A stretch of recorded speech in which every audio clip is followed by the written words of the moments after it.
ब्रह्मा विष्णु महेश अजर अमर नहीं है, इनका भी आविर्भाव अर्थात जन्म, तिरोभाव अर्थात मृत्यु होती है।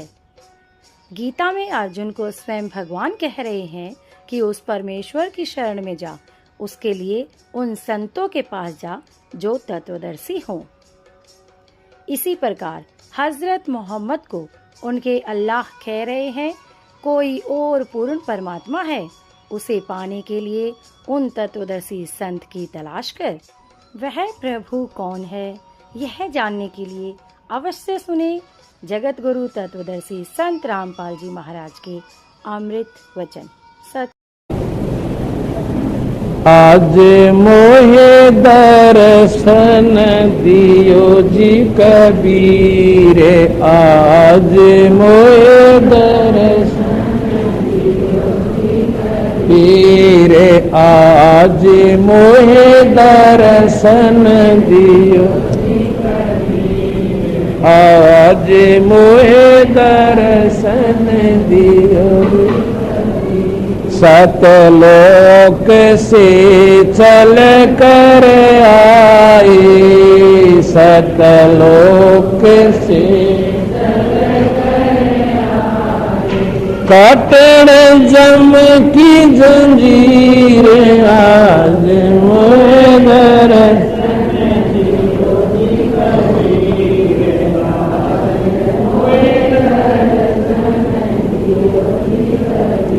थारे दर्शन से मारे पाप कटत हैं, थारे दर्शन से मारे पाप निर्मल शरीर, आज मोहे दर्शन दियो, आज मोहे दर्शन दियो जी कबीर, आज मोहे दर्शन दियो जी कबीर।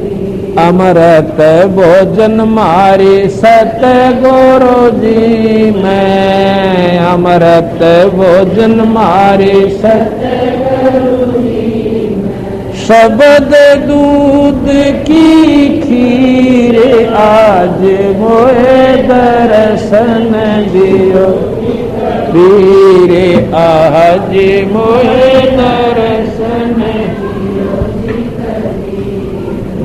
इंदु के तुम देव काए, इंदु के तुम देव, मुसलमान के पीर, आज मोहे दर्शन, आज मोहे दर्शन दियो।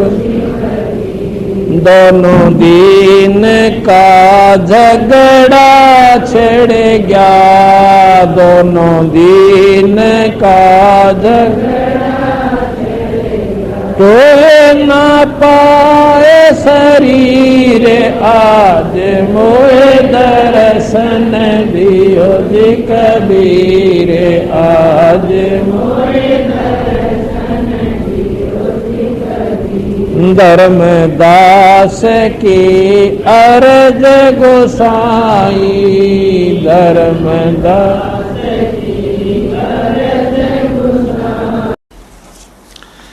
अब देखिएगा, ये पवित्र यजुर्वेद है और इसका अनुवाद स्वामी दयानंद जी ने ही अपनी कर कमल से लिखा है, किया गया है।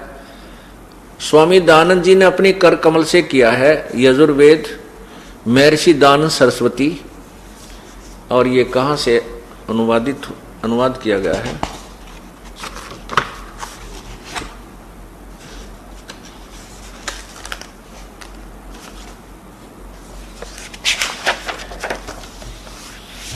इसके प्रकाशक कौन हैं? प्रकाशक हैं सार्वदेशिक आर्य प्रतिनिधि सभा 2/5 महर्षि दयानंद भवन, रामलीला मैदान, नई दिल्ली। नीचे देखिए,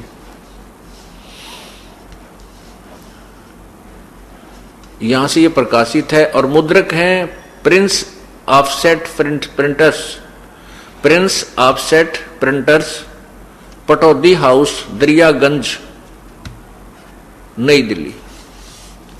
इसमें देखिएगा इसके 241 पृष्ठ पे स्वामी दयानंद जी ने 8वें अध्याय में, यही 8वां अध्याय, नीचे देखिए,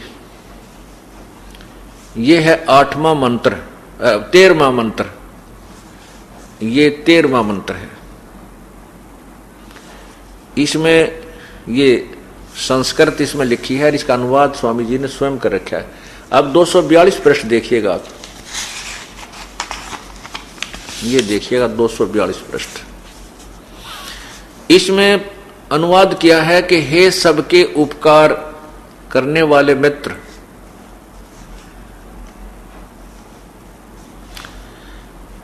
हे सबके उपकार करने वाले मित्र, मित्र अर्थात भगवान, आप देव कर्तस्य, दान देने वाले के, एनस, एनस शब्द ब्रैकेट में, ये संस्कृत का है, इसका एनस का अर्थ है अपराध, पाप, आप पाप के विनाश करने वाले हो, यानी भगवान आप दान करने वाले के पाप का नाश कर देते हो। मनुष्य कर्तस्य, साधारण मनुष्यों के किए हुए अपराध के विनाश करने वाले हो। पिता के किए हुए एनस्य, एनस्य का अर्थ देखो उन्होंने किया है, एनस्य माने अपराध, एनस्य माने अपराध, यहां विरोध लिख दिया। एनस्य माने पिता के किए हुए अपराध, अपराध ही चले हम बोले, बाकी इन्होंने विरोध आचरण के, चलो आगे, अपराध के नाश करने वाले हो, अच्छे प्रकार हरने वाले हो। आत्म कर्तस्य, अपने किए हुए, एनस्य माने पाप के, एनस्य माने पाप। एनस का अर्थ इन्होंने 4 प्रकार से लिख दिया, शब्द वही है। एनस्य माने पाप, एनस्य माने अधर्म, अधर्म माने भी पाप, यहां ऊपर देखिए अपराध माने भी पाप, और यहां एन से विरोध आचरण, तो इसको हम पाप भी कहेंगे, तो एक ही बात है, पाप के हरने वाले। एन से एनस, देखो अधर्म के अधर्म अर्थात घोर पाप के भी आप नाश करने हारे हो। ओए होए होए,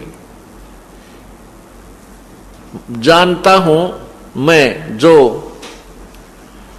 कुछ भी अधर्म आचरण किया करता हूं वह करूं, अनजान मैं जो कुछ भी किया करता हूं वह करूं, उस सब एन से यानी दुष्ट आचरण, एन से माने हम पाप बोल लें तो अच्छा है, क्योंकि अपराध पाप इसका अर्थ होता है। दुष्ट पाप के नाश करने वाले आप हैं, दूर करने वाले, उस पाप के नष्ट करने वाले आप हैं। इन्होंने लिखा दूर करने वाले आप।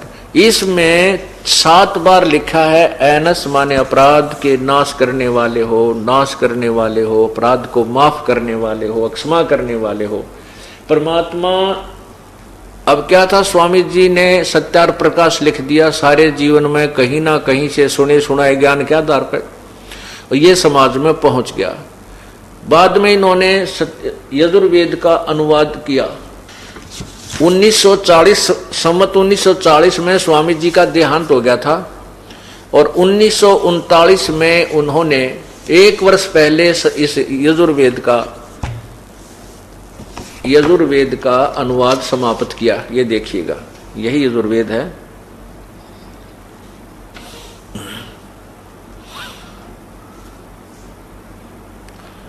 मार्गशीर्ष कृष्ण 1 शनि संवत 1939 में समाप्त किया,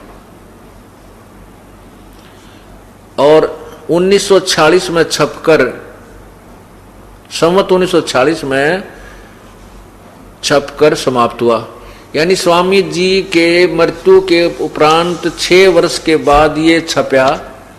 उससे पहले केवल सत्यार प्रकाश को ही दुनिया पढ़ती रही, और ये वेदों का वो अनुवाद बाद में किया इन्होंने। कति 1 वर्ष रह था उस समय वेदों, तब उनको ज्ञान हुआ होगा। इसके बाद वो अगर कोई फेरबदल कर जाते तो अच्छी बात थी, कोई बात नहीं, भूल में कुछ भी हो सकता था, लेकिन स्वामी जी नहीं रहे, और ये अज्ञान भरा हुआ सत्यार प्रकाश हमारे अंदर प्रवेश कर दियागा।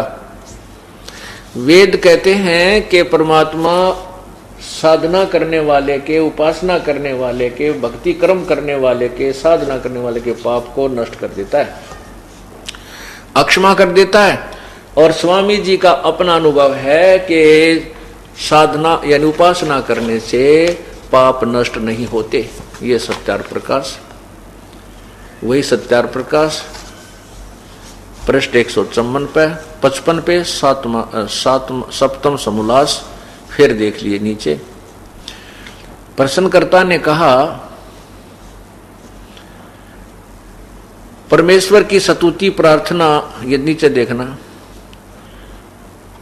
क्या स्तुति आदि करने से ईश्वर अपना नियम छोड़कर स्तुति प्रार्थना करने वाले का पाप छुड़ा देगा? स्वामी जी कहते नहीं। तो फिर स्तुति प्रार्थना क्यों करना? प्रश्नकर्ता कहते फिर तो भगवान की भक्ति किस लिए करें? उत्तर स्वामी जी ने लिखा उनके करने का फल अन्य ही है। प्रश्नकर्ता ने पूछा क्या फल है? तो स्वामी जी ने उत्तर दिया है कि स्तुति से ईश्वर में प्रीति, उसके गुण कर्म स्वभाव से अपने गुण कर्म स्वभाव का सुधरना, प्रार्थना से निरअभिमानता, उत्साह और साहे का मिलना, उपासना से परब्रह्म से मेल और उसका साक्षात्कार होना। ओए होए, ये देखिए इधर तो निराकार बता रहे हैं, प्रसन्न ईश्वर साकार है व निराकार। 154 पृष्ठ पर स्वामी जी कहते हैं निराकार, और यहां देखो 155 पर कहते हैं उस परब्रह्म से मेल और उसका साक्षात्कार होना। स्तुति करने से पाप तो नहीं कटते स्वामी जी कह रहे हैं, लेकिन उसका भगवान मिल जाता है। अब फिर देखिएगा,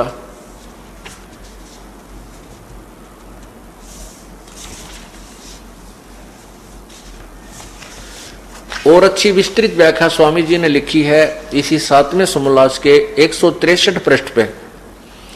सप्तम समोल्लास पृष्ठ 163, नीचे आइएगा।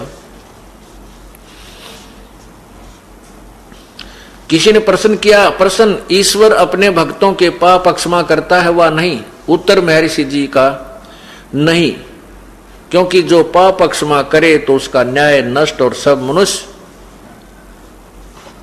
महापापी हो जाएं, क्योंकि उनको पाप करने में उत्साह और निर्भयता हो। जैसे कोई राजा अपराधियों के पाप की क्षमा करे तो वे अधिक अपराध पाप करने लगे, और जो अपराध नहीं करता वह भी अपराध करने से न डरे। इसलिए सब कर्मों का यथावत फल देना ईश्वर का काम है, अक्षमा करना नहीं। अब देखिए, ये तो सोच है एक महर्षि की अपना अनुभव, और उधर से स्वामी जी कहते हैं कि वेद में जो लिखा है वो ज्ञान अंतिम है, वेद में जो लिखा वो सत्य है। इससे सिद्ध है कि वेद में तो लिखा है परमात्मा साधक के घोर पाप को भी नाश कर देता है। इसलिए सत्यार प्रकाश में लिखी व्याख्या क्या है ये आप समझ गए होंगे, मुझे कहने की आवश्यकता नहीं पड़ेगी।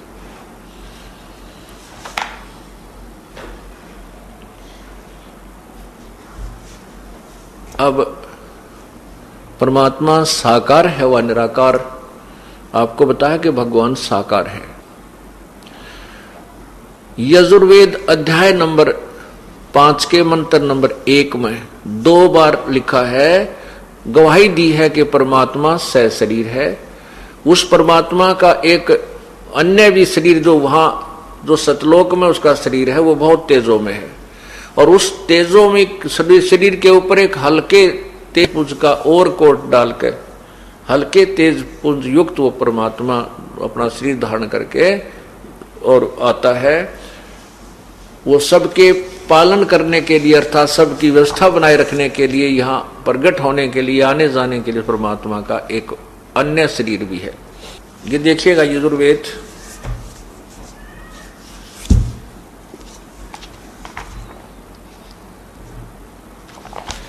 पांचवें अध्याय का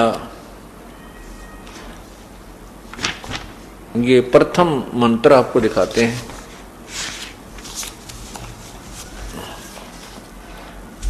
ये वही यजुर्वेद है और स्वामी दयानंद सरस्वती जी द्वारा इसका अनुवाद किया गया है। ये देखिएगा, अथ पंचमो अध्याय आरंभ, इसका ये प्रथम मंत्र है। अग्ने तनुरसी, अग्ने तनुरसी विष्णुवे तवा सोमस्य तनुरसी। इसमें 2 बार लिखा है अग्ने तनुरसी विष्णुवे तवा सोमस्य तनुरसी। ये देखो नीचे स्वामी जी ने इसका अनुवाद ऐसे किया है कि हे मनुष्यो तुम लोग जैसे मैं जो हवि अग्नि बिजली प्रसिद्ध रूप अग्नि के तनु शरीर के समान है उसको यज्ञ की सिद्धि के लिए स्वीकार करता हूं। जो सोमस्य जगत में उत्पन्न हुए पदार्थ समूह की तनु अविस्तृत सामग्री। तनु का अर्थ होता है शरीर, इसका अर्थ सीधा सा बनता है अग्ने तनुरसी। ये सामवेद है, इसमें आपको अग्नि माने क्या है ये सिद्ध करके फिर इसको प्रमाणित किया जाएगा। ये सामवेद भाष्यम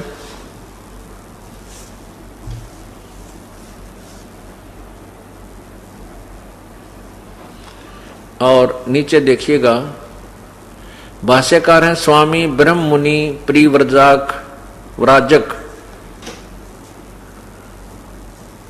विद्या मार्तंड। इसमें प्रथम श्याम वेद पूर्वार्चिक अग्नि प्रोकांड प्रथमोध्याय, इसमें देखिएगा अग्नि का अर्थ लिखा है हे ज्ञान प्रकाश स्वरूप परमात्मन, यानी अग्नि माने परमात्मन। यहां देखिए नीचे अग्नि माने हे ज्ञान स्वरूप परमात्मन।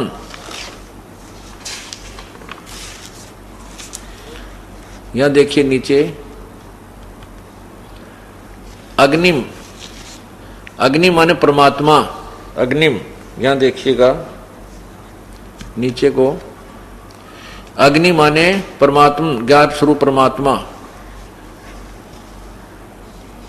यहां देखिएगा यानी प्रत्येक मंत्र में अग्नि माने परमात्मा। या नीचे देखिएगा अग्नि माने हे प्रकाश स्वरूप परमात्मन। आगे नीचे देखिएगा अग्नि माने परमात्मा। अग्नि का अर्थ एक नहीं सैकड़ों बार अग्नि माने परमात्मा। नीचे देखिएगा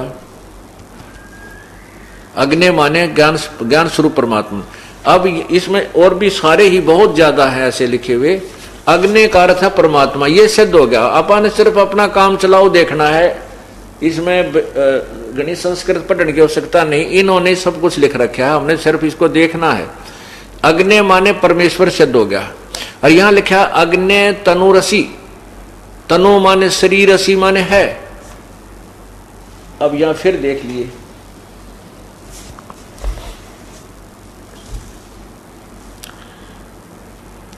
ये यजुर्वेद, इसके 5वें अध्याय का ये प्रथम मंत्र। अब अनुवाद हम करते हैं, आप भी करोगे। अग्नि तनुरसी, यहां देखिएगा यहां हम अग्नि माने स्वामी जी ने जो अनुवाद किया है इस अग्नि माने परमेश्वर लिख दा। बस यहां लिख दें कि हे परमेश्वर। आगे देखो तनु, अब तनु माने शरीर उन्होंने लिखा, तनु का शरीर लिख दिया, असी माने है। ये परमात्मा अग्नि माने हे प्रकाश तेजो में परमात्मा आपका शरीर है। तनु माने शरीर, असी माने है आपका शरीर है। फिर यहां लिखा तवे विष्णुवे तवा विष्णुवे, और यहां लिखा तनु असी माने है सोमस्य। विष्णुवे तवा सोमस्य, इसका अर्थ बनता है कि तवा माने उस, सोमस्य माने अमर पुरुष, सोमस्य माने अमर पुरुष का, तनु माने शरीर, विष्णु माने सबकी संभाल करने के लिए, पालन पोषण करने के लिए, और सब उस परमात्मा का एक और शरीर है। यानी उस शरीर से अन्य एक और शरीर धारण करके वो परमात्मा आता है, क्योंकि वो तेजोमय शरीर को हम नहीं देख सकते इन आंखों से। वो तो अंदर की जो आंखें हैं, आत्मा के अंदर जो दिव्य दृष्टि से बनती है, उससे ही देखा जा सकता है। तो वो परमात्मा उस शरीर में ज्यों का त्यों आ जाए तो उल्लू की तरह हमारी सबकी आंखें बंद हो जाएं, कुछ नहीं देख सके। जैसे सूर्य के दिन के समय उल्लू को कुछ दिखाई नहीं देता। इसलिए परमात्मा अतिथि रूप में आता है, अतिथे।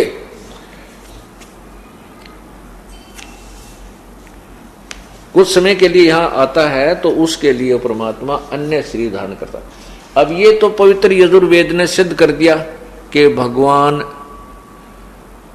परमात्मा सशरीर है। अब आपको पवित्र बाइबल में दिखाता हूं। अब देखिएगा पवित्र Bible,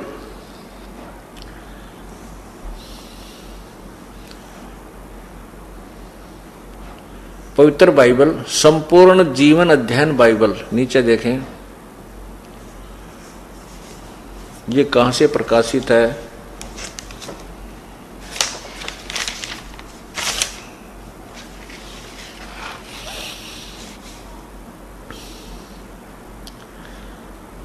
life publishers international Springfield mister USA printed in India.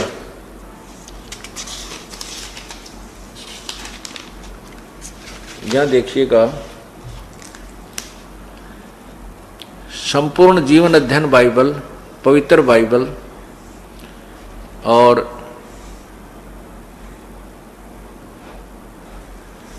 ये है प्रिंटेड इन इंडिया।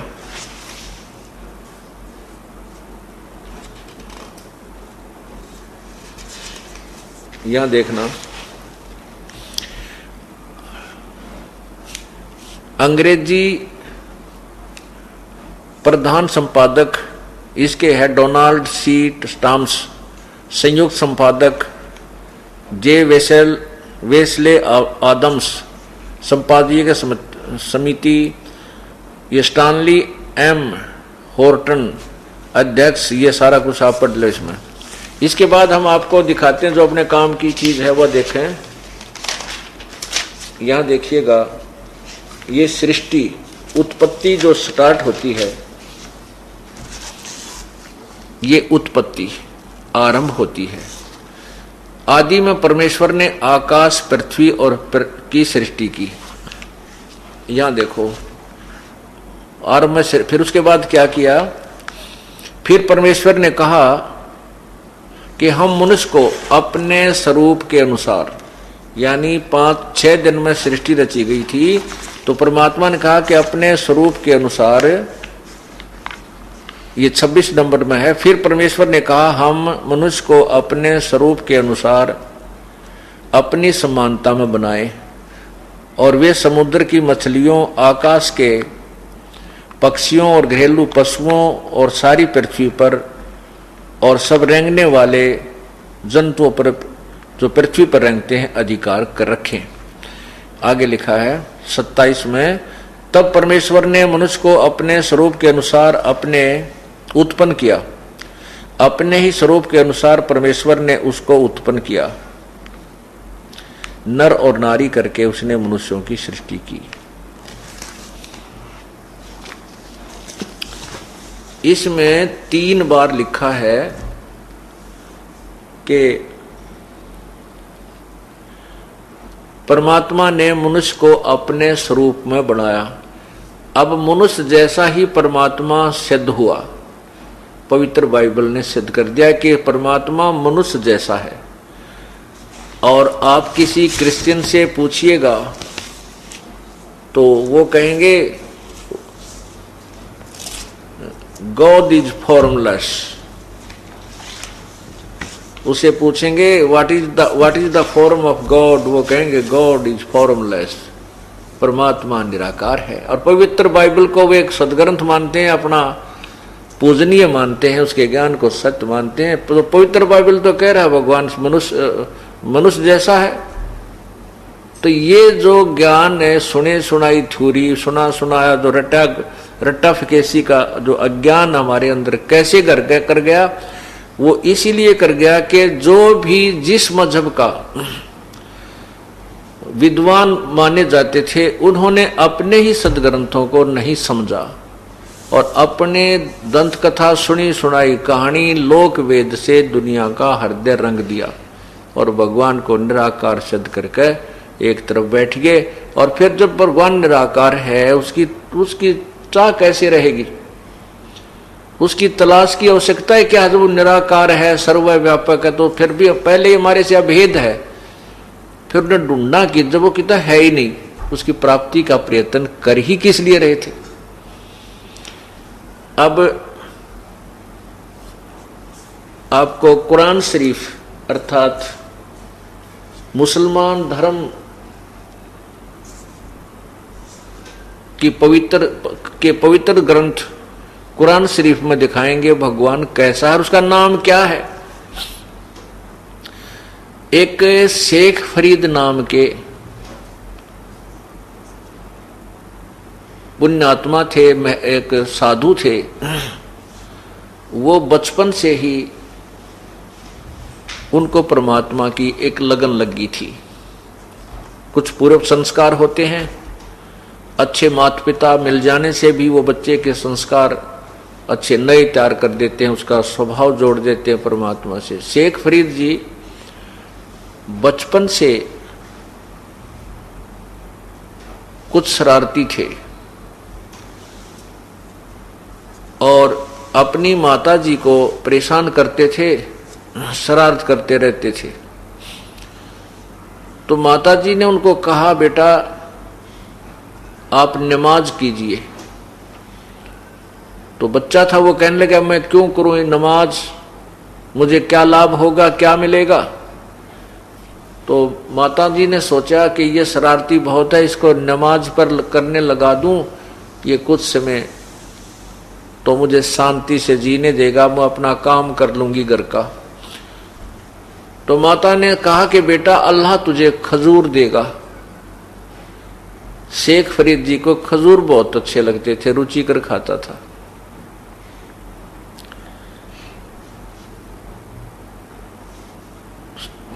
मां के मुख से ये वचन सुने तो शेख फरीद जी ने कहा कि मां बता फिर कैसे नमाज करनी है, कितनी बार करनी है।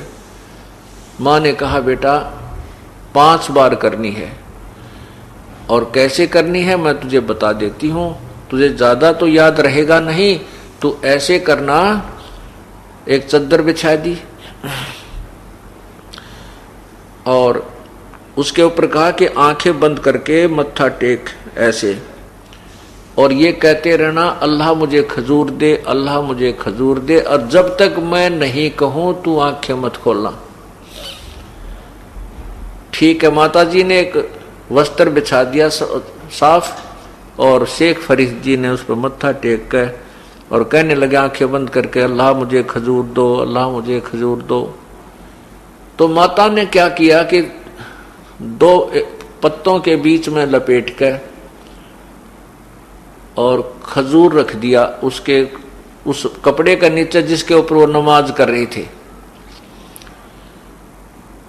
अब शेख जब माता ने तो कहा नहीं कि उठ ले, उसने काफी देर करा अल्लाह खजूर दे, अल्लाह खजूर दे, मां नहीं बोली तो उठ कर चल पड़ा और कहने लगा मां आप तो झूठ बोलती हो, अल्लाह ने खजूर तो दिया ही नहीं, मैं नहीं करूं आज के बाद नमाज, बहका दिया मेरे को। मां ने कहा नहीं बेटा अल्लाह बहकाता नहीं है, तेरा कपड़ा उठाकर देख जिस पे तू नमाज करता था। उसने जा करके वो कपड़ा उठाकर देखा तो खजूर 2 पत्तों के बीच में खजूर रखा हुआ। खूब खाया, कूदता फिरा। कुछ देर के बाद फिर कहने लगा मां वो कपड़ा बिछा, मैं नमाज करूंगा। अब वो प्रतिदिन नमाज करने लगा, मां को थोड़ी शांति मिलने लगी और वो प्रतिदिन उसके कपड़े के नीचे खजूर रख दे और वो खावे। एक दिन माता जी को याद नहीं रहा खजूर रखना, और शेख फरीद अपनी नमाज करके जितना समय उसने निर्धारित कर लिया, इतनी देर करूंगा, अल्लाह खजूर दे खजूर दे, फिर उठकर वो खजूर उठाकर खाने लग जाता था। उसी प्रकार प्रतिदिन की तरह शेख फरीद जी ने कपड़ा उठाकर देखा तो वहां पर खजूर रखा था और वो खजूर खाता हुआ आ रहा है। अब माँ ने देखा कि शेख फरीद आज तो मैं खजूर रखना भूल गई, और ये शेख फरीद, ये फरीद उठेगा और उठते ही ये फिर खजूर नहीं मिलेगा तो इसका विश्वास टूटेगा। तो माता बहुत धार्मिक थी, पूर्व संस्कार की पुण्यात्मा थी, क्योंकि अच्छे माता पिता के घर पर अच्छे ही पुण्यवान बच्चों का जन्म होता है।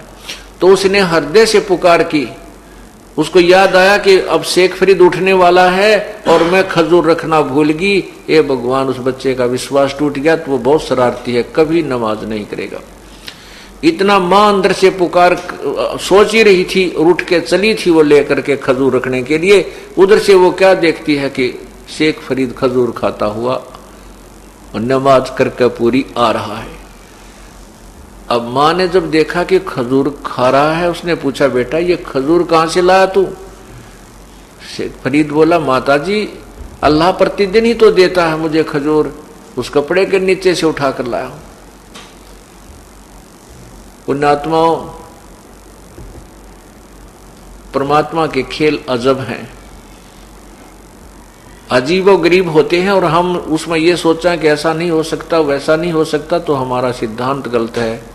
क्योंकि परमात्मा के विषय में ये सोचना कि वो ऐसा नहीं कर सकता, वो ऐसा नहीं कर सकता, वो अधूरा भक्त है, वो विश्वासी नहीं है। वही शेख फरीद जी बड़ा होकर के घर त्याग गया, क्योंकि उसमें परमात्मा की कसक थी। प्रभु ने उसके लिए ऐसी अनहोनी लीला भी की। अब देखो, आत्मा परमात्मा को ढूंढ रही है जब से वो भगवान से बिछड़ी है। अब परमात्मा को पाने का, आत्मा को ये पता है कि परमात्मा मनुष्य जैसा है, और मनुष्य रूप में, साधु रूप में, संत रूप में या किसी भी प्रचारक के रूप में आता है। इसलिए वो संत परमात्मा को, संत को परमात्मा का स्रोत समझती है आत्मा, इसलिए संतों के पास जाते हैं। तो ऐसी आत्मा भटकती हुई परमात्मा की चाह में इन नकली संतों के फंस जाती है। इसी प्रकार शेख फरीद जी एक तपस्वी संत के का शिष्य बन गया।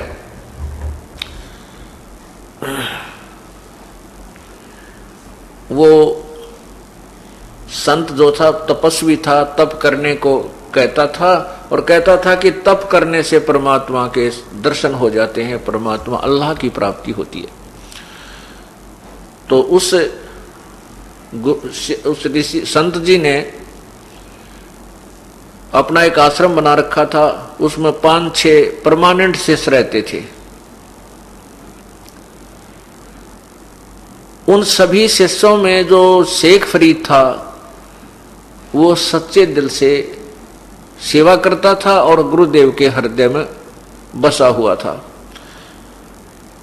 क्योंकि जिसने भगवान चाहिए वो आगा पीछा नहीं देखता, उसको केवल उसका उद्देश्य यही होता है कि मेरी कोई क्रिया भंग ना हो जाए, जिससे मेरे गुरुदेव रुष्ट ना हो जाए, मेरी क्री कराई भक्ति भंग ना हो जाए। तो वो गुरुजी जो थे, वो संत जो थे, वो हुक्का पिया करते थे, और 5-6 जो शेष रहते थे परमानेंट, उन्होंने अपने प्रतिदिन की सेवा बांट रखी थी कि वे सोमवार ने ये करेगा, मंगल ने ये करेगा, बुध ने ये करेगा, शुक्र ऐसे बृहस्पति ने ये करेगा। तो उनकी सेवा में क्या था? खाना बनाना गुरुदेव का और खाना खिलाना, हुक्का भर के देना सारा दिन, चाहे वह 20 बार पीवे, चाहे 10 बार पीवे, चाहे 1 बार पीवे। और वो गुरुजी का एक विशेष वो था कि रोटी खाते ही हुक्का जरूर पिया करता। अब कोई भी कार्य होता, विशेष तौर से वो गुरुदेव शेख फरीद को बुलाकर कहते थे, अन्य शिष्य जो रहते थे उनमें ईर्षा बन गई कि गुरुजी तो इस शेख फरीद को महत्व ज्यादा देता है, तो उन सब ने मिलकर एक स्कीम बनाई, क्यों ना इस शेख फरीद को गुरुदेव के हृदय से गिरा दें, कुछ ऐसी घटना घटा दें। उन्होंने सबने मिलकर कहा कि अब के वर्षा के दिन हैं और गुरुजी की सेवा में कोई भंग करवा देंगे इस तरह शेख फरीद से, और गुरुजी इतने क्रोधी हैं कि इससे नाराज हो जाएंगे। वो गुरुजी इतना गुस्से वाला था कि रोटी खाने के बाद यदि 2 मिनट हद 5 मिनट यदि हुक्का भरना लेट हो जाए तो बैंत उठाकर लठ उठाकर उन चेला ने कुटिया करता जिस दिन उसकी ड्यूटी होती, और फिर उससे कई दिन तक सेवा नहीं लेता था, इतना क्रोधी था, उससे रुष्ट हो जाता था।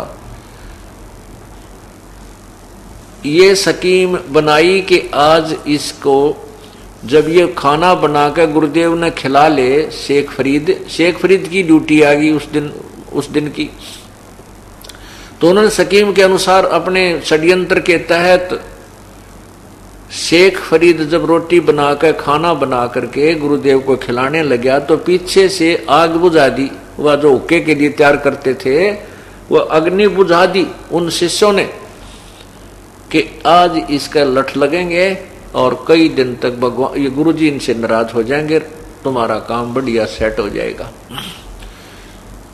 अब शेख फरीद को तो पहले पता था, प्रतिदिन की तरह अग्नि हुक्का भरने के लिए तैयार कर रखी थी। वो तो आराम से अपना गुरुदेव को खाना खिला कर बर्तन रख कर और हुक्का की चलम लेकर के चला। देखा तो वहां आग बुझी हुई है, उसके तो पैरों तले की जमीन खिसक गई। उस आश्रम से आधा पौना किलोमीटर की दूरी पर एक गांव था छोटा सा, और बाहर की तरफ एक माई।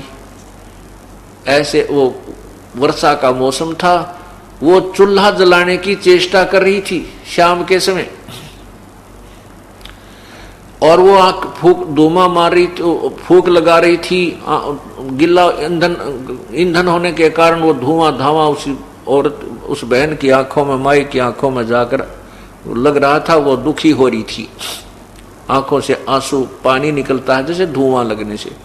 शेख फरीद ने धुआं उठता देखा कि सामने वाली झोपड़ी उस घर में अग्नि जल रही है, तो भाग के फुल स्पीड तक दौड़ के चलम हाथ में लेकर दौड़ लिया और जाते ही जल्दी से कहा, माई मुझे आग दे दे, माई मुझे आग दे दे। वह बोली, भाई न्यू बोली, बाबा जी न्यू आग नहीं मिला है, आंख फुड़वा रखी मैंने धुएं में, जब यह आग बनी है तू आंख फुड़वा ले तो अपने जब आग मिला तो ना। अब उसको तो शेख फरीद ने तो ये सोचा या माई शायद आंख फोड़ने के बदले आग देगी, इतनी देर मत कर, कदे गुरुजी नाराज ना हो जा। कहने लगा, माई ले अपना दे का चमटा आंख में और काट का आंख वहां धरती, ले माई मना आग दे दे, थोड़ी सी जल्दी दे दे। अब उस माई ने देखा इसने तो सचमुच आंख काट के बाहर रख दी, वह कांप गई सारी, कदे इनके गुरुजी नाराज हो जाए, तेरे को शराप दे दे। उसने तो चूल्हे में तो सारी आग बाहर कर दी। आंख के ऊपर बांध का एक पट्टी अपना कपड़ा, फूटी हुई आंख के ऊपर शेख फरीद ने कपड़ा बांध लिया से और बरका चलम और फिर दौड़ लगा दी। आंख में तक एक जो थोड़ा सा कोई कुणक भी गिर जाना, कोई जरा सा भी कण मिट्टी का, वो भी रवा दिया कर इंसान को, और उसने चल आंख फोड़कर न्यारी धर दी और कोई महसूस नहीं किया कि मेरे गुरुजी नाराज ना हो जाए। अब वो दौड़ा आ रहा था।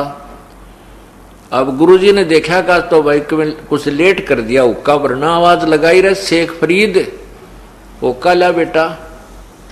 अब शेख फरीद वहां नहीं था, दूसरी आवाज लगाई, तीसरी जब आवाज लगाई रहा, कित मर गया, आज कहां मर गया तू, अभी तक हुक्का नहीं भर के लाया। जब तीसरी आवाज लगाई गुरुजी ने खूब दहाड़ के, तो दो निकट पहुंच गया शेख फरीद, कहने लगा, आ गया गुरुजी, आ गया गुरुजी।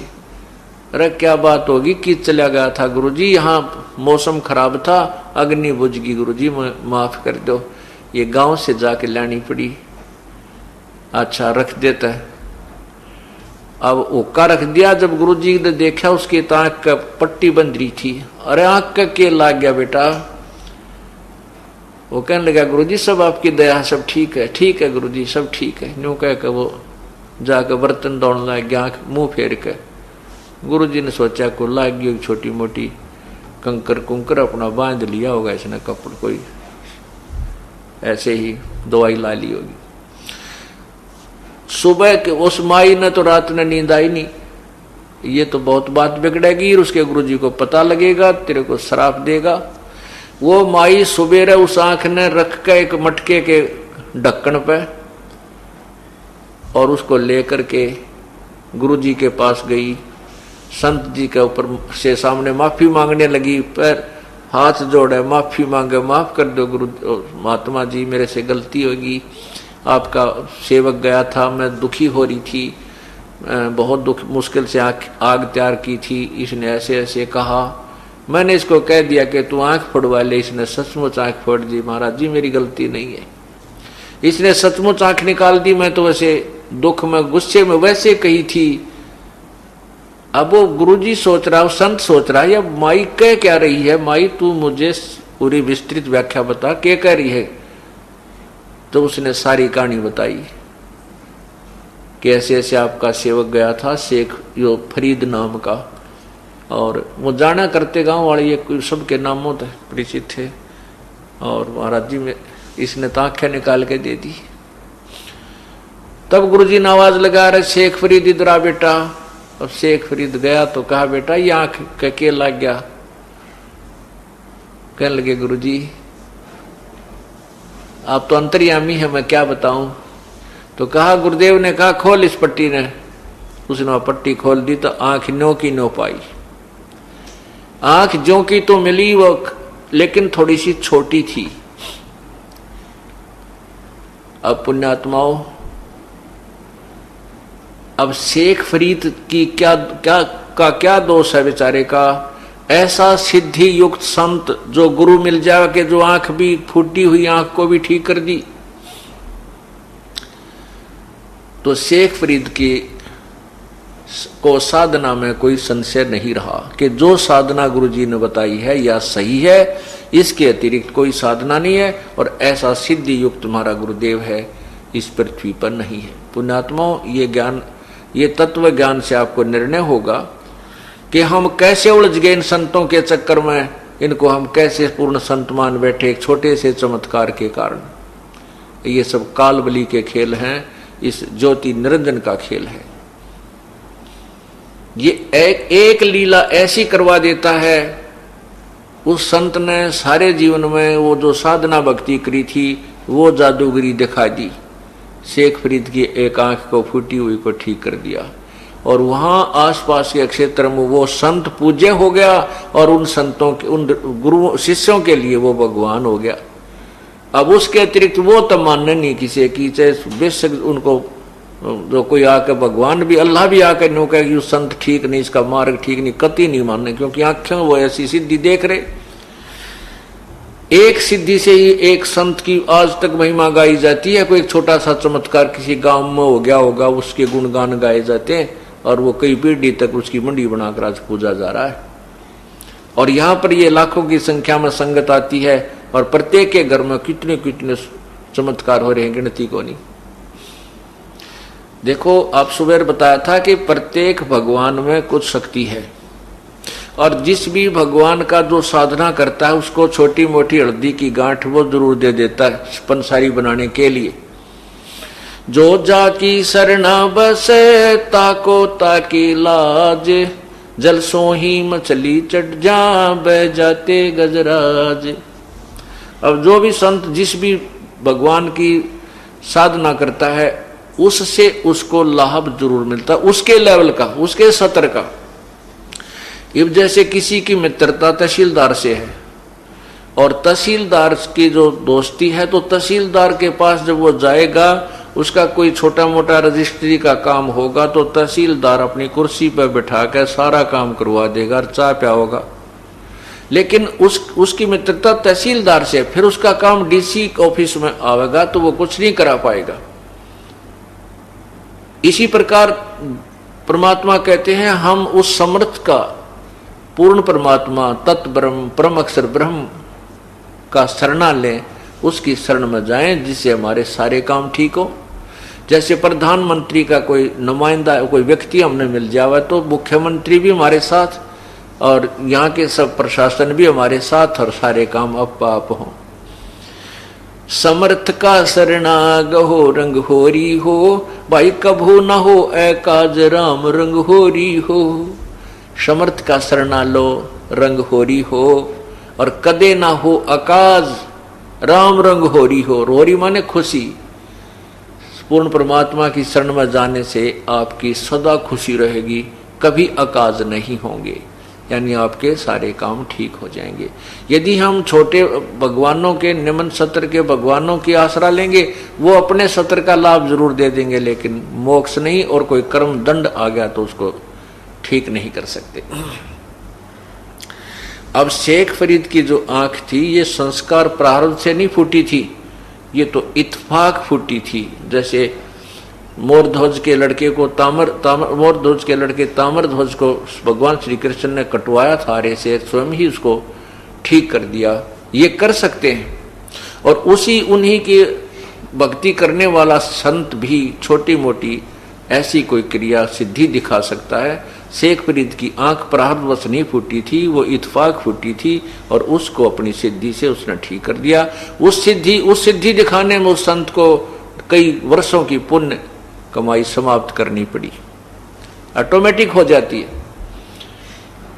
तो इस प्रकार अब शेख फरीद ने को जो अपने उसके गुरुदेव ने मार्ग विधि बताई, वह पक्की गांठ बांध ली, पक्का दृढ़ निश्चय हो गया कि हमारे गुरुजी पूर्ण है, मेरी आंख भी ठीक कर दी। इन्होंने जो विधि भक्ति की बताई है वह ओके है, उसमें कोई डाउट नहीं है। इस कारण से पूरा दृढ़ता के साथ गुरुदेव के बताई क्रिया को, यानी तप को कर रहा था।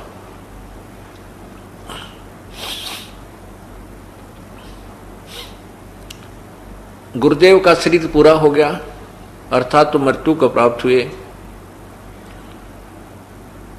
उसके बाद शेख फरीद ने वो आश्रम छोड़ दिया, क्योंकि उसका उद्देश्य परमात्मा पाना था। गुरुदेव ने बता रखा कि तप से परमात्मा पर प्राप्ति होगी, अल्लाह के दीदार होगा। अल्लाह का दीदार माने दर्शन, साक्षात्कार। जैसे अभी आपने सत्यार प्रकाश में पढ़ा था, भगवान निराकार है और उपासना से पाप तो कटते नहीं है, और परमात्मा का साक्षात्कार भगवान मिल जाता है। निराकार भी और साक्षात्कार भी है, दोनों बात बताओ भाई कैसे हो सकती है? यही थ्योरी एक की नहीं, जिसको तत्व ज्ञान नहीं, और आज तक जिसने भी ज्ञान दिया बताया, वो सब ने यही, सब संतों ऋषियों ने, मजहबों ने परमात्मा को निराकार ही बताया है। तो शेख फरीद जी ने सोचा, भाई गुरुदेव ने बत कहा है कि तप से भगवान मिलेगा, क्यों ना इस तप करके शरीर ने खत्म कर दूं, क्या बनेगा इस मिट्टी का यदि परमात्मा नहीं मिला था। तब खड़ा होकर किया, बैठ कर किया, धोने लगा कर किया, ऊपर ने पैर करके, नीचे ने सिर पद्मासन सिरासन करके किया। आखिर में सोचा एक कुएं के अंदर एक कुआं था, उसके बोलो सतगुरु देव की जय। ऐसे ही आध्यात्मिक वीडियो देखने के लिए हमारे चैनल संत रामपाल जी महाराज के सत्संग को सब्सक्राइब करें। सत साहिब।